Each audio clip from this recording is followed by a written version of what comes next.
አለቅን አይደል? ተባላን። አሁን በቃ አንልም። በቃ ከዚህ በኋላ ደም መፍሰስ የለበትም። ሰላም ጤና ይስጥልን ውድና የተከበራችሁ የቻናላችን ቤተሰቦች ዘወትር አክብሮታዊ ሰላምታችን በያላችሁበት የዓለም ጥግ ሁሉ ይድረሳችሁ እያልን ለሰዓቱ ለእናንተ ይመጥናሉ ያልናቸውን ዕለታዊ አነጋጋሪ መረጃዎችን ልናስደምጣችሁ በተለመደው የመረጃ ሰዓታችን ተመልሰን መጥተናል። ውድና የተከበራችሁ የቻናላችን ቤተሰቦች አብራችሁን ስትቆዩ ቻናላችንን ላይክ፣ ሸር፣ ሰብስክራይብ እና ኮሜንት በማድረግ የከበረ ድጋፋችሁን ታሳዩን ዘንድ በአክብሮት እየጠየቅን በቀጥታ ወደ ዕለቱ አነጋጋሪው መረጃችን አመራን።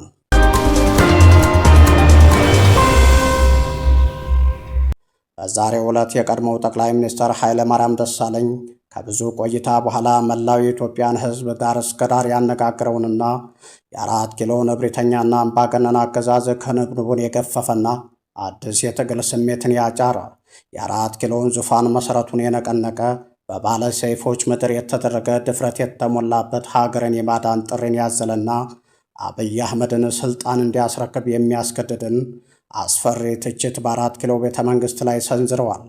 ለመሆኑ በዛሬው ዕለት ኃይለማርያም ደሳለኝ ያደረጉት ንግግር ምን ይላል የሚለው ጉዳይ ሙሉ መረጃው በዝግጅታችን ተካቶ ወደ እናንተ የሚደርሳችሁ ይሆናል።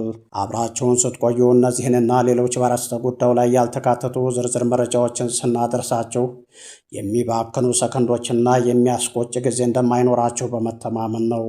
በቀጥታ ወደ ዝርዝር መረጃችን አመራን።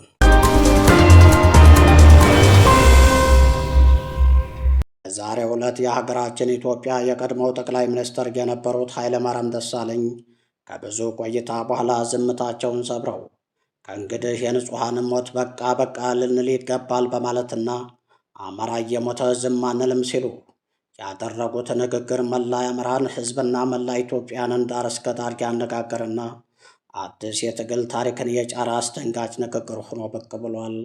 ይህንን ተከትሎ አምባገነኑ የአብይ አህመድ አገዛዝ ከቤተ መንግሥት አዲስ ትዕዛዝን ማስተላለፉ እየተነገረ ይገኛል።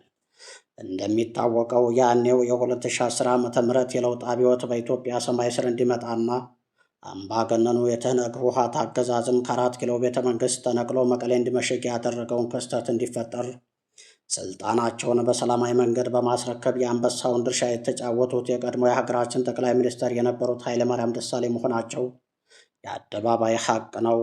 የሆነው ሆኖ እኚህ ዓለም አቀፍ እውቅናን ያተረፉት በአፍሪካ ምድር የመጀመሪያ የሆነውን ስልጣንን በሰላማዊ መንገድ በማስረከብ በአፍሪካ ለዘመናት የዘለቀውን ስልጣን በጠመንጃና በኃይል የመነጣጠቅን አባዜ በመስበር ደማቅ ታሪክን የጻፉትና ለሰብአዊነት ተቆርቋሪ የሆኑት የቀድሞው ጠቅላይ ሚኒስትር ኃይለማርያም ደሳለኝ የእሳቸውን ስልጣን ማስረከብ ተከትሎ ለውጡን በመጥለፍ በለውጥ ስም እየማለና እየተገዘተ ወደ አራት ኪሎ ቤተ መንግሥት የገባው አብይ አህመድ የኢትዮጵያን ሕዝብ የለውጥ ፍላጎት ተጠቅሞ በየመድረኩ የማይጨበጡ ባዶ የተስፋ ቃላቶችን በማንቆርቆር በኢትዮጵያ ሕዝብ ዘንድ ተስፋ ተጥሎበት የነበረ ቢሆንም ዳሩ ግን አብይ አህመድ ሳይውል ሳያድር ከልጅነት እስከ አዋቂነት እየተጋተው ያደገው የብሔር ፖለቲካ ጠልፎ ጥሎት ለኢትዮጵያ ሕዝብ የገባውን የተስፋ ቃል አጨልሞ እንኳን ቃል የገባውን ሊፈጽም ቀርቶ ያደሩትንና የኢትዮጵያ ሕዝብ ብዙ መስዋዕትነት የከፈለባቸውን የሰላም፣ የዲሞክራሲና የልማት ጥያቄዎች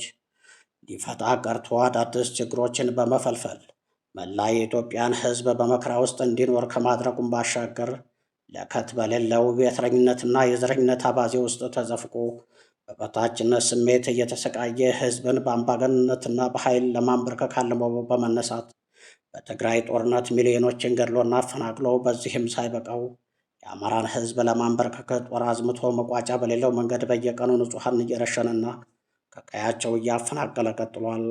ታዲያ ይህንን የተመለከቱትና ለእርሳቸው ስልጣን መልቀቅ ምክንያት የነበሩት የኢትዮጵያ ሕዝብ ጥያቄዎች የእርሳቸውን ስልጣን ተረክቦ ወደ ቤተ መንግሥት የገባው አብይ አህመድ ሊፈታቸው ቀርቶ ከትላንቱ በባሰ መንገድ ችግሮች ተባብሰው መቀጠላቸው ያሳሰባቸውና የለውጡ መንግስት ምህዋሩን የሳተ መሆኑን የተረዱት የቀድሞው ጠቅላይ ሚኒስትር ኃይለማርያም ደሳለኝ በዛሬው ዕለት ዝምታቸውን በመስበር አራት ኪሎ አገዛዝ ላይ ቁጣቸውን ሰንዝረዋል። አቶ ኃይለማርያም ደሳለኝ ለኢትዮጵያ ሕዝብ ባስተላለፉት ጥሪያቸው ከዚህ በኋላ ዝምታ በቃን፣ እኔ ስልጣን ያስረከብኩት የዩኒቨርሲቲ ተማሪዎች አመፁ፣ የሰላምና የዲሞክራሲ እንዲሁም የልማት ጥያቄዎች አልተፈቱም በሚል በተቀሰቀሰው አመፅ ሰዎች የታሰሩ፣ ጥቂቶች ተገደሉ በሚልና አጠቃላይ ሀገረ መንግስቱ ለውጥ አስፈልጎታል በሚል ነበር። ነገር ግን አሁን ላይ ሀገሪቱ የደም ምድር ሆና ሚሊዮኖች ተገድለውና ተፈናቅለው በየቀኑ ንጹሐኖች እየሞቱ ህዝብን በጦር መሳሪያ ለማንበርከክ የሚደረገው ጦረኝነት ከመቼውም ጊዜ በላይ የከፋ ደረጃ ላይ ደርሷል።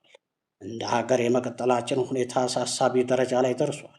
ኢትዮጵያ ምጽአት ላይ ትገኛለች። እናም ከመፍረሳችን በፊት ለውጥ ያስፈልጋልና መላው የኢትዮጵያ ህዝብ ራሱንና ሀገሩን ከመጥፋትና ከመፍረስ ለማዳን አስፈላጊውን ትግል ሊያደርግ ይገባል በማለት ለሁሉም ኢትዮጵያዊ ጥሪያቸውን ካቀረቡ በኋላ አቶ ኃይለማርያም ደሳለኝ አክለው የአራት ኪሎውን አገዛዝ በተመለከተ እንዲህ ሲሉ ትችታቸውን ሰንዝረዋል።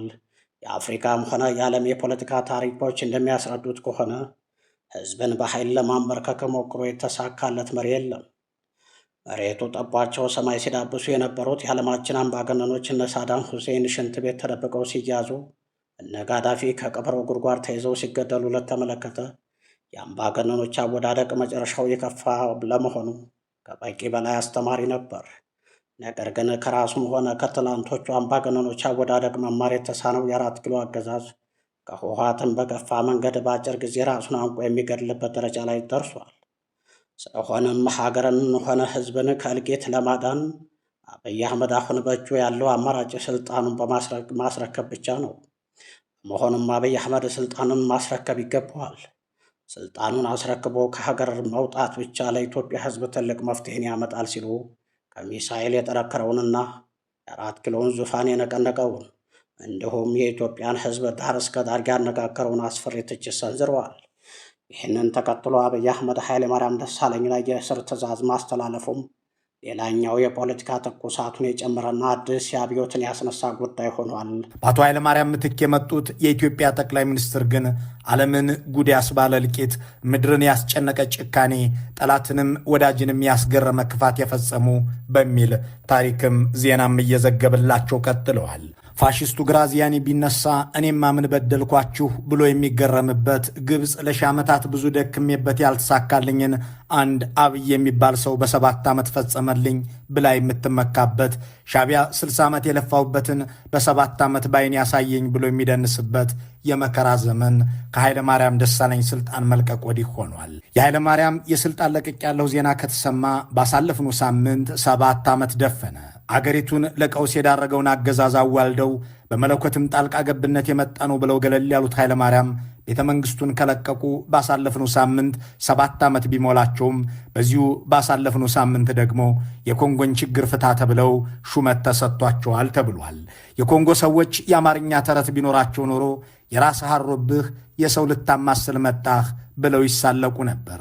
ከሳቸው ስልጣን መልቀቅ ማግስት ኢትዮጵያ 7 ዓመት ሳይሆን 700 ዓመት የቆየ የሚመስል መከራ ውስጥ ነች። ለመሆኑ አቶ ኃይለማርያም ደሳለኝ ከስልጣን ራሳቸውን ያነሱት በምን ምክንያት ነበር? ምላሹን ከራሳቸው አንደበት እናስታውስ። በሀገራችን የተከሰተውን አለመረጋጋትና የፖለቲካ ችግር የመፍትሄው አካል ለመሆን በማሰብ በገዛ ፍላጎቴና ፈቃዴ የኢህአደግ ኃላፊነትንም ሆነ የመንግስት ኃላፊነትን ለመልቀቅ ጥያቄ አቅርቤያለሁ። ያኔው ጠቅላይ ሚኒስትር ኃይለማርያም ደሳለኝ ቦሼ ያቀረቡት የመልቀቂያ ጥያቄ ተቀባይነት አግኝቶ ቤተ መንግስቱንም ከለቀቁት 7ኛው የካቲት ባለፈው ሳምንት አለፈ። እሳቸውን ለስልጣን መልቀቅ ያበቁት ምክንያቶች ግን አላለፉም። ይልቁንም እልፍ እየጨረሱ እየተባባሱ እየሰፉና እየተስፋፉ ቀጥለዋል። ኃይለማርያም ለስልጣን መልቀቃቸው ምክንያት አድርገው ያቀረቡት በአገሪቱ ውስጥ የነበረውን ግጭትና ያስከተለውን ጉዳት ነበር። ኃይለማርያም ደሳለኝ ድንጋይ የሚወረውሩ ወጣቶች፣ መንገድ የሚዘጉ ዜጎች ተነሱብኝ ብለው ስልጣን ቢለቁም የእሳቸው ተተኪ ግን የአገሪቱን ፕሮጀክቶች አቁሜ $10 ቢሊዮን መድቤ እዋጋለሁ እንጂ እናቴ በልጅነቴ ከተናዘዘችልኝ ስልጣን ላይ ንቅንቅ አልልም ብለው እየፈጁና እያፋጁ ቀጥለዋል። በእርግጥም ኃይለማርያምን ከቤተ መንግሥት ያስወጡ ጥያቄዎች የቅንጦት ነበሩ። እሳቸው ፋብሪካ ተቃጠለ፣ ወጣት ድንጋይ ወረወረ ብለው ስልጣን የለቀቁለት የነበረችው ኢትዮጵያ በአፍሪካም የታፈረች በዓለምም ስሟ በልማትና እድገት የሚጠራ ከቡድን 7 ሀገራት ቢያንስ 6ቱ የሚጎበኟት በሁሉም አቅጣጫ ስራና ልማት የነበረባት ነበረች። አሁንስ ከተባለ ደም የሚፈስባት የአስከሬን ንስንስ የሞላባት መሪዋም ገድለው የማይረኩባት ሆናለች። ጥያቄውም እንዲህ የሚል ነው። በእርግጥ ከአቶ ኃይለማርያም ደሳለኝ በኋላ ከእሳቸው ስልጣን መልቀቅም ማግስት በአገሪቱ ላይ የወረደው መቅሰፍት እንኳን ጠቅላይ ሚኒስትርነትን አገርን የሚያስለቅቅ አይደለምን? እሳቸውን ስልጣን በቃኝ እንዲሉ ያስገደዳቸው የያኔዋ የኢትዮጵያ ችግር ከአሁኗ ኢትዮጵያ ህልቁ መሳፍርት የሌለው ችግር አንጻር የሚነጻጸር ነውን?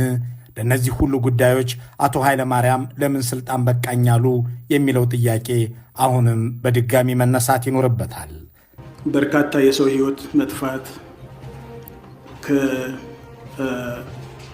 ከአካባቢያቸው የመፈናቀል እንደዚሁም ደግሞ የንብረቶች መውደም፣ ኢንቨስትመንትን